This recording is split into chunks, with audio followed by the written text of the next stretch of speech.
Sa unang kabanata ay nakatuon sa kwento ni Fumiko na nais balikan ang araw na iniwan siya ng kanyang nobyo na si Guro. Narito ang mahalagang usapin mula sa unang kabanata. Kabanata 1. Fumiko at Guro. Kazo, totoo bang pwedeng bumalik sa nakaraan dito sa kapihan ninyo?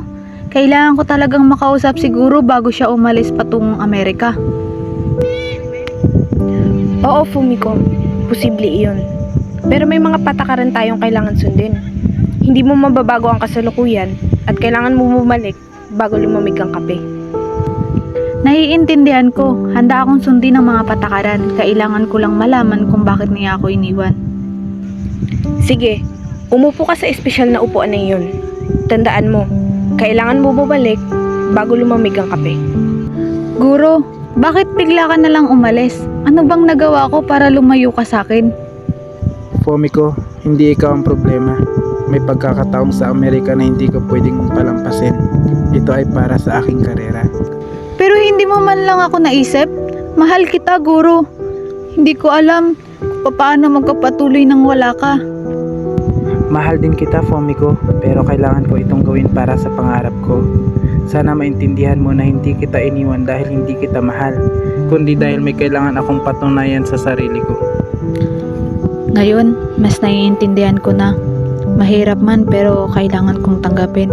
Sana maging masaya ka sa Amerika. Salamat, Fumiko. Sana magpatuloy ka rin sa mga pangarap mo. Alam ko magiging matagumpay ka. Bumalik na si Fumiko sa kasalukuyan bago lumamig ang kanyang kape. Kamusta, Fumiko? Nakatulong ba ang pagbabalik mo sa nakaraan? Oo, Kazo. Maraming salamat. Naalala ko ang dahilan ng pag-alis ni Guro at natutunan kong tanggapin ito. Alam kong hindi ko na mababago ang desisyon niya, pero naging malinaw na sa akin ang lahat. Masaya akong nakatulong sa paglalakbay mo. Laging tandaan na ang kapihan ay nandito para magbigay ng kapayapaan at pag-asa sa mga katulad mo. Maraming salamat, Kazo. Ang iyong kapihan ay tunay na espesyal. Ngayon, alam kong kaya ko nang magpatuloy at harapin ang bukas. Sa usapang ito, ipinapakita ang damdamin ni Fumiko at ang kanyang paghahanap ng kasagutan sa mga tanong na bumabagabag sa kanya. Ang kapihan ay nagsisilbing tulay upang maunawaan niya ang pangyayari at tanggapin ang mga bagay na hindi na mababago, na magbibigay sa kanya ng lakas ng loob na magpatuloy. Ang ikalawang kabanata ay umiikot sa kwento ni Kotake at ang kanyang asawa na si Fosage na may Alzheimer disease. Kabanata 2. Kotake at Fosage. Kotake-san, handa ka na bang bumalik sa nakaraan? Tandaan mo, may mga patakaran tayong kailangan sundin. Oo, Kazu. Naiintindihan ko. Nais ko lang makausap si Fosage nang minsan pa habang naaalala pa niya ako. Mahalaga na bumalik ka bago lumamig ang kape. Hindi mo mababago ang kasalukuyan, ngunit maaaring magbigay ito ng kapayapaan sa iyo. Umupo si Kotake sa espesyal na upuan at nagsimulang maglakbay pabalik sa nakaraan. Noong naaalala pa siya ni Fosage. Fosage, kamusta ka? Ako ito, si Kotake. Naalala mo pa ba ako? Kotake, oo naman. Paano ko ba makakalimutan ang aking pinakamamahal na asawa? Anong ginagawa mo dito? Hindi ba't nasa trabaho ka? Gusto ko lang sanang makausap ka at makasama ka kahit sandali. Namimiss kita, lalo na ngayon. Namimiss din kita. Alam mo, lagi kitang iniisip kahit minsan nalilito ako. Ikaw pa rin ang nasa puso ko. Fosage, salamat sa pagmamahal mo. Alam kong mahirap ang kalagayan natin ngayon, pero gusto kong malaman mo na lagi ako nandito para sa'yo. Kotake, alam kong nandyan ka. Iyon ang nagbibigay sa akin ng lakas. Pasensya ka na kung minsan nakakalimutan kita. Walang anuman, Fosage. Ang mahalaga, ang mga sandaling magkasama tayo. Mahal na mahal kita. Bumalik si Kotake sa kasalukuyan bago lumamig ang kanyang kape. Kamusta, Kotake-san? Nakatulong ba ang pagbabalik mo sa nakaraan? Oo, Kazu. Maraming salamat.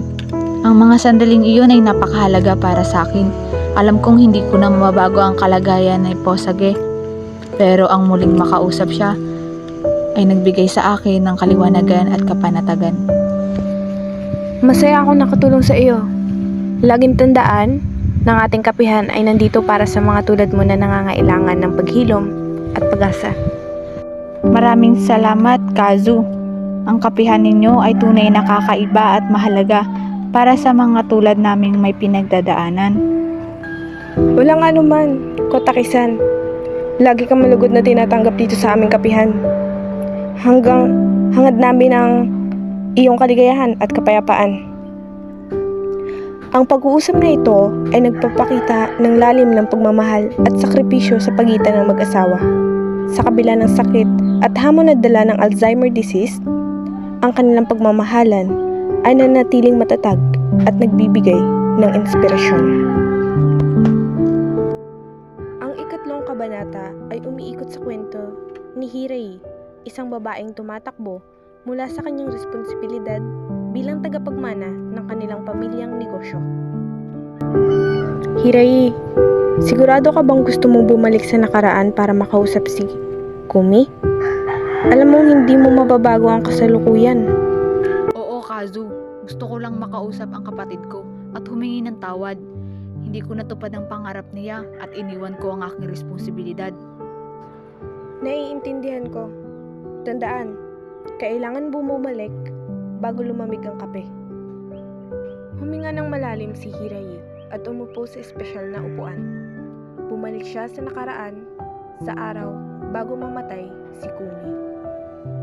Ate Hirai, mabuti naman at nagkita tayo. Kamusta ka na?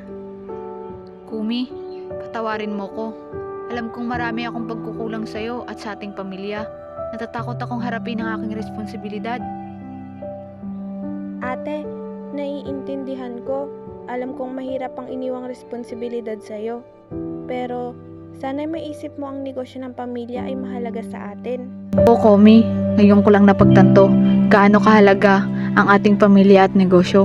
Patawarin mo ko kung iniwan kita. Walang anuman, ate. Ang mahalaga ay natutunan mo ang kahalagahan nito. Alam kong kaya mong patakbuhin ang negosyo natin at ipagpatuloy ang ating pangarap. Salamat, Kumi. Pangako, hindi na kita bibiguin.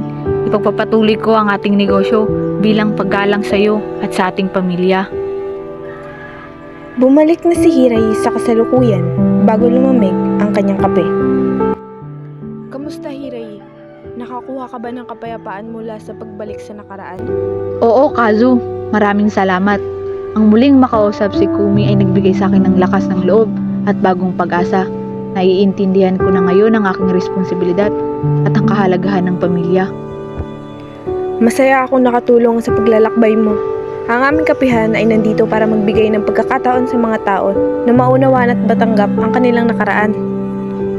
Maraming salamat, Kazu. Ngayon, alam kong kaya kong harapin ang bukas ng may lakas na loob at tiwala sa sarili. Ang usapang ito ay nagpapakita ng proseso ng pagpapatawad, pagtanggap ng responsibilidad, at ang kahalagahan ng pamilya. Ang muling pagkikita ni Hirai at Kumi ay nagbigay kay Hirai ng bagong perspektibo at determinasyon na ipagpatuloy ang pangarap ng kanilang pamilya. Ang ika-4 na kabanata ay umiikot sa kwento ni Ki, isang babaeng nagdadalang tao na nagnanais makita ang hinaharap ng kanyang anak dahil sa panganib ng kanyang pagbubuntis. Ki, sigurado ka bang gusto mong makita ang hinaharap ng iyong anak? Tandaan mo, may mga patakaran tayong kailangan sundin. Hindi mo mababago ang kasalukuyan at kailangan mo bumalik bago lumamig ang kape. Oo, Kazu. Kailangan kong makita ang hinaharap ng aking anak. Gusto kong malaman kung magiging maayos ang kanyang buhay kahit na may panganib ang aking pagbubuntis. Naiintindihan ko. Umupo ka sa espesyal na upuan at tandaan mong bumalik ka bago lumamig ang kape. Okay. Umupo si Kai sa espesyal na upuan at nagsimulang maglakbay sa hinaharap, kung saan nakilala niya ang kanyang anak na si Mickey. Mama, ikaw ba yan? Ang saya ko, nandito ka. Oo, anak. Kamusta ka na? Anong nangyari sa'yo pagkatapos kong ipanganak ka? Mama, naging maayos ang buhay ko. Lumaki akong maligaya at maraming nagmamahal sa akin. Lagi kong iniisip ang sinasabi mo at naging gabay ko ito. Salamat, Mickey. Nag-aalala ako sa'yo dahil sa kalagayan ko ngayon. Ang malaman kang maayos ka ay nagbibigay sa akin ng lakas ng loob. Ang mahalaga, nandito ka sa puso ko. Mahal kita at alam kong ginawa mo ang lahat para sa akin. Mahal din kita, anak. Salamat sa pagbigay sa akin ng pag-asa at lakas. Pangako, gagawin ko ang lahat para makita kang lumaki. Bumalik na si Kai sa kasalukuyan bago lumamig ang kanyang kape. Kamusta, Kay? Nakatulong ba ang pagpunta mo sa hinaharap? Oo, Kazu. Maraming salamat. Ang makita ang hinaharap ni Mickey ay nagbigay sa akin ng lakas ng loob at kapanatagan. Alam kong magiging maayos ang lahat. Masaya akong nakatulong sa iyo. Ang aming kapihan ay laging nandito para magbigay ng pag-asa at kapayapaan sa mga katulad mo. Maraming salamat, Kazu. Ang inyong kapihan ay tunay na espesyal. Ngayon, alam kong kaya kong harapin ang anumang hamon para sa aking anak. Sa usaping ito, ipinapakita ang damdamin ni Kay at ang kanyang pangamba para sa hinaharap ng kanyang anak. Ang kapihan ay nagsisilbing lugar kung saan nahanap ni Kay ang kapayapaan at lakas ng loob na harapin ang kanyang sitwasyon. Alam na magiging maayos ang kinabukasan ng kanyang anak.